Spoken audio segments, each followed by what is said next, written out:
Então, assim, em relação à técnica de aferição de pressão arterial, quais são os principais, né, os materiais principais?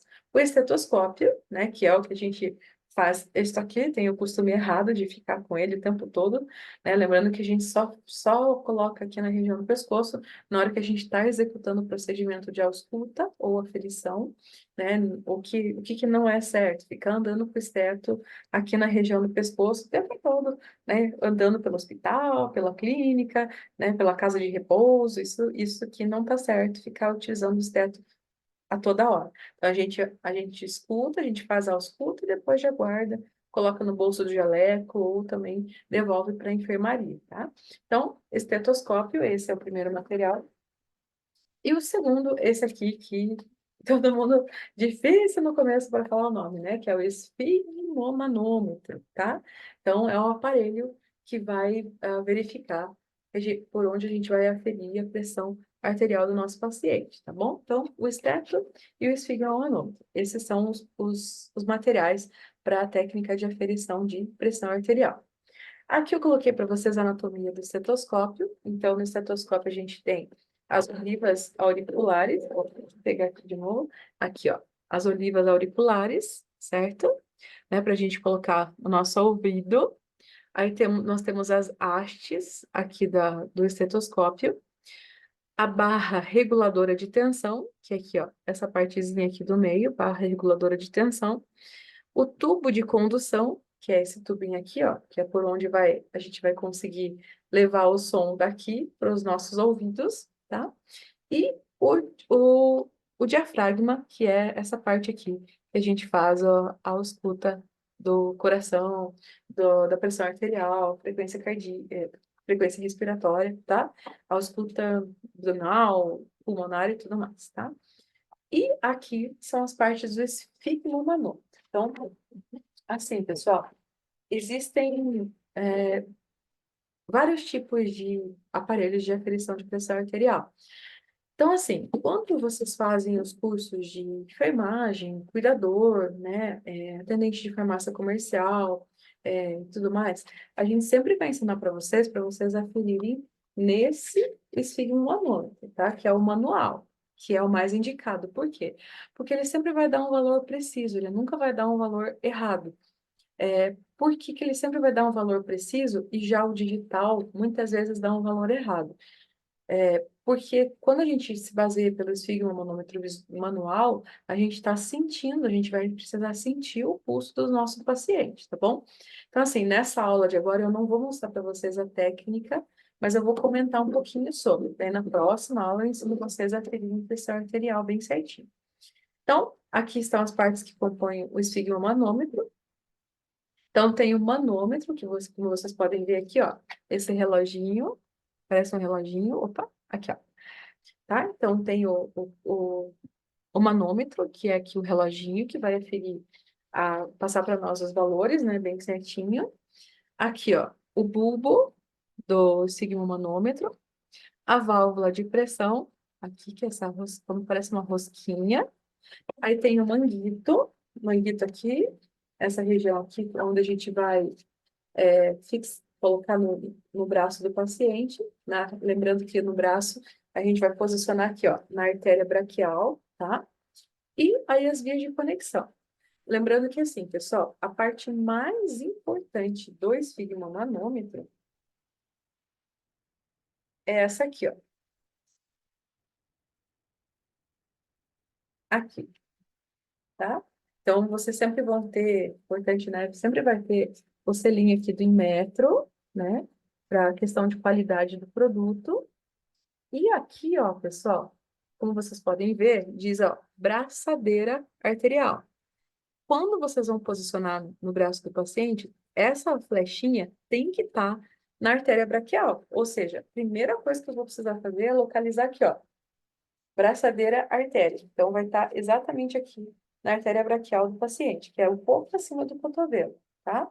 Então, primeira coisa, a flechinha sempre em cima da artéria braquial. Sempre em cima da artéria braquial. Isso é muito importante. Mas aí, quando eu for na aula prática, que eu for gravar para vocês, aí eu vou mostrar no paciente, tá?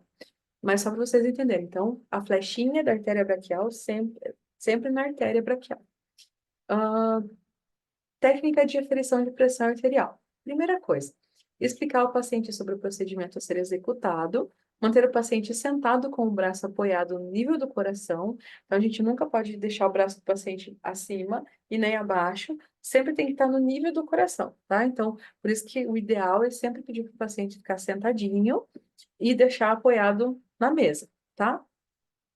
Deixar o braço descoberto, então, por exemplo, aqui do jeito que eu tô, eu não conseguiria ferir. Então, é importante se o paciente estiver com uma blusa, como eu tô, então pedir para ele tirar pelo menos a parte de um dos lados, um dos braços para fora, para conseguir aferir, verificar, sentir a artéria do paciente, tá? Colocar o manguito geralmente 4 centímetros acima da prega do cotovelo, né? Prendendo sem apertar e nem deixar muito frouxo. Então, a gente não pode deixar nem muito apertado o manguito e nem muito frouxo. Então, tem que ser uma, uma pressão, né, que esteja um pouco meio termo entre essas duas coisas, tá? Colocar o marcador na artéria braquial, próximo à dobra do cotovelo, como eu mostrei para vocês. Então, a flechinha sempre vai estar aqui. Ó, aí aqui o posicionamento, né? Então, tá o coração, a artéria e a artéria braquial. Então, por isso que a gente tem que colocar a flechinha do esfígue aqui, ó, bem na artéria braquial, tá bom? Então, essa é a posição ideal. Então, nunca ferir a pressão do paciente com o paciente com o braço para baixo, né? Exceto se ele estiver deitado na maca, mas se ele estiver sentadinho, então, pedir para ele apoiar o braço numa mesa, né? E nunca também elevar o braço do paciente nem deixar abaixo. Então, sempre na linha do coração, tá? Para a gente conseguir verificar as artérias. Colocar o diafragma do estetoscópio, ou seja, essa a parte que a gente vai auscultar, o diafragma do estetoscópio sobre a artéria braquial. Então, depois que vocês colocarem o esfigmomanômetro aqui, logo depois vocês vão colocar um pouquinho mais abaixo aqui, ó, na artéria braquial. Então, aqui na artéria braquial vai estar o estetoscópio, tá? E logo acima o esfig, ok? Então, e as olivas auriculares a gente posiciona nos ouvidos. Fechar a válvula de ar, que é aqui. Então, daí depois a gente fecha essa válvulazinha de ar e insufla rapidamente o manguito até o desaparecimento do pulso, né? O pulso radial, que é a pressão sistólica. No vídeo prático, eu vou mostrar isso para vocês. Depois a gente abre a válvulazinha aos poucos, de forma lenta. Lembrando que quando... Aqui, ó. Então, é essa posição que vocês vão deixar no paciente, ó. A flechinha, sempre na artéria braquial, tá? Então, sempre a flechinha vai estar na artéria braquial. Aí vocês podem tirar aqui, para vocês, para ficar mais fácil para vocês olharem o aparelho, né? E aí aqui o esteto, tá? Então, assim, pessoal, esse é o aparelho de pressão que é mais utilizado, né? Que a gente aprende mais na área de enfermagem, na área hospitalar. Só que, assim, hoje em dia, professora, mas eu não consegui, eu não aprendi, eu não consegui entender como que eu posso aferir com o aparelho manual, né? O tradicional. Como que eu posso fazer com o digital? Então, assim, o digital, pessoal, claro, quando a gente vai aferir a nossa própria pressão arterial, a gente sempre vai usar o digital. Não tem como aferir a própria pressão com esse aparelho manual, tá? Não tem como. Então, tem que ser o digital, quando a gente vai aferir na gente mesmo.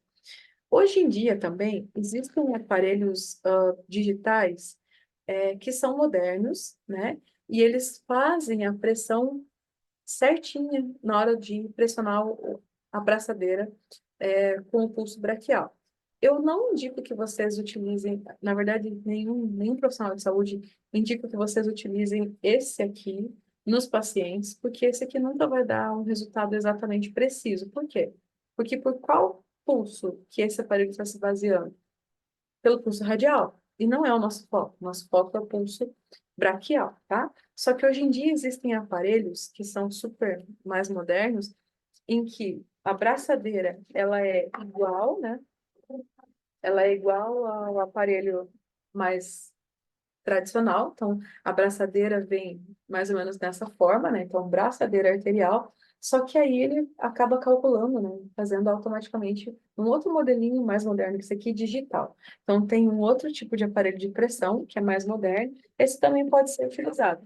Para quem ainda tem dificuldade, para quem está iniciando na área da saúde, na área da enfermagem, eu aconselho que vocês tenham o digital também. Não esse de pulso, tá? Mas o digital braquial, tá? Até vocês pegarem o jeito com o manual. Sendo que hoje em dia, muitos hospitais, como eu já comentei, estão utilizando mais o digital mesmo, tá? Mas o digital com a braçadeira. Nada do digital de pulso. O digital com braçadeira também, tá bom? Sempre com o pulso braquial. Então, sempre tem que ser com a braçadeira.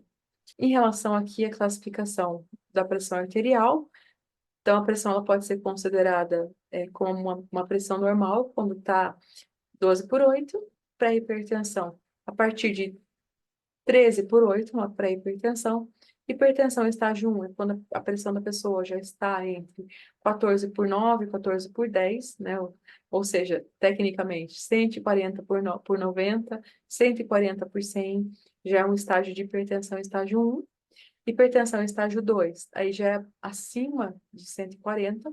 Lembrando que, novamente, para ser diagnosticado como hipertensão arterial, tem que ser pelo médico e depois que já é feito todo um acompanhamento diário. Por isso que qual que é os melhores lugares para se diagnosticar e alteração de pressão arterial? Unidade de saúde ou farmácias. Farmácias também fazem aferição de pressão arterial. Se vocês forem todos os dias, vocês conversam direto com o farmacêutico, e o farmacêutico ele pode estar orientando vocês em relação ao acompanhamento médico, tá bom? Então, mas é importante consultar diariamente. Uma vez só não é possível colocar como hipertensão arterial. Então, é importante ser feita uma consulta de rotina para saber se o paciente, né, ou se qualquer um de vocês tem essa dúvida em relação à possibilidade de ser hipertenso, tá bom? Então, somente indo no médico todos os dias e fazer mais ou menos uma anamnese dos valores da pressão arterial diária, que o médico vai diagnosticar se o paciente apresenta ou não uma hipertensão arterial, tá? E em relação às terminologias da pressão arterial, então, vamos falar sobre cada uma delas. Então, o paciente ele pode apresentar hipertensão, como eu já comentei, que é quando a pressão arterial, ou seja, a PA, está acima da média. Hipotensão, quando a pressão arterial está abaixo da média. Pressão convergente, que é quando a pressão sistólica e a diastólica se aproximam. Lembrando que pressão sistólica é contração, diastólica é o relaxamento. Se as duas pressões estão muito próximas, isso também não é legal, tá? Isso pode gerar uma parada, pode gerar uma insuficiência cardíaca e outras. Aí que entram as cardiopatias, ou seja, as doenças do coração, tá? E também é perigoso, uma pressão divergente também não é legal, né? Quando a pressão sistólica e a diastólica se afastam. Então, tudo isso também deve ser encaminhado para um médico cardiologista, para ele ver o que pode estar acontecendo para estar dando tanta alteração entre esses dois valores de pressão, né? A pressão sistólica e a pressão diastólica. Então, mais uma vez, né? Qualquer alteração que seja diagnosticado, é importante procurar um médico, certo? Então, essa foi a parte teórica da, da aula de pressão arterial. E aí, posteriormente, eu vou compartilhar com vocês, então, o videozinho da aula prática.